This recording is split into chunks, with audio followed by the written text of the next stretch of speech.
जय जगन्नाथ सांग मैंने आज मुझे समस्त पनीर एक रेसिपी सेयार करने को जाऊँगी। प्रथम पनीर को आनी अति सुंदर सेफ्रे काटी दिंतु। तापर कटा होता पनीर को टिके तेल रे फ्राए कर दिंतु। मन रखु पनीर को बेसी फ्राए करें ना पनीर एत टेस्ट लगे।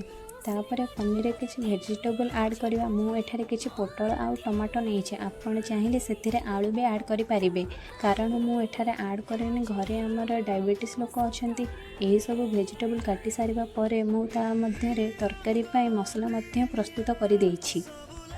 पनीर को मुझे बिना पियाज रसुण रे प्रस्तुत करुँची। हाँ आपण मैंने तो जानी गैस अपेक्षा चुली रोसे केते टेस्ट। यहाँ भितर पोटल भी मोर फ्राए हो गलानी।